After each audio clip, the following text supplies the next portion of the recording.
think if we start Friday night, August 28th.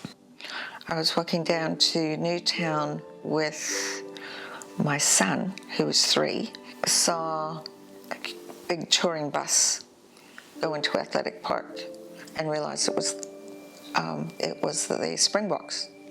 It was quite strange on Friday night knowing that they were next door. Saturday morning, woke up and everything had changed. There were big bins at the corner of Rintoul and Te Whakapori Street, one at the bottom of the stairs, filled with gravel, and police everywhere, and noise. All the streets around were literally packed with people as far as you could see. Helicopters and tension in the air. There was a bit of a divide, even in your home. Oh yeah, my husband went to the game. Everything he spent on a ticket to go to the rugby, I made a donation to Heart. We were equal opportunity.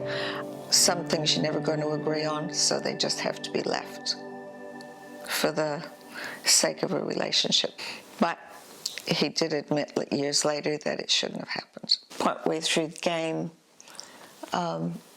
some of the protesters who were at the corner of Rintoul and Luxford Street came along Luxford Street through the properties and then through the properties on Murray Street out onto the street, and some made it across to the vacant lot and went up the hill, which was incredibly brave.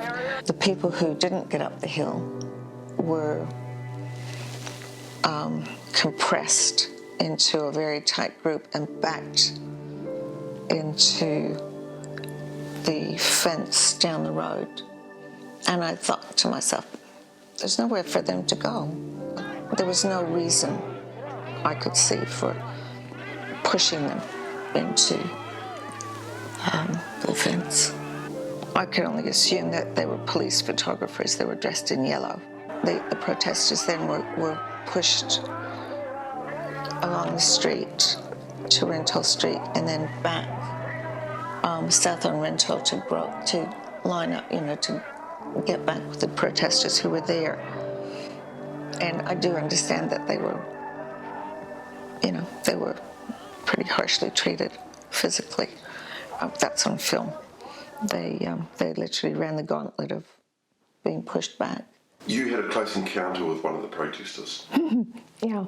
A woman across the road saw him go into the house and thought she was doing a good thing by telling the police that somebody was under our house. Somebody was getting a bit of a hiding.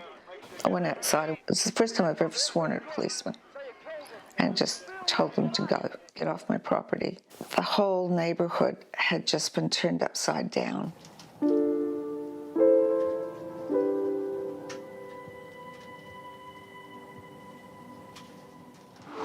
Almost like 40 years later now, and just, we've had an opportunity to recall it and for you to revisit it. What's it like when you sit there and think about it now? It's still very vivid. It's really, really vivid. It's a day you don't forget. It's a day that, this really quiet neighborhood turned into a place where people were being pummeled for the sake of a rugby game. Doesn't make sense, really, does it?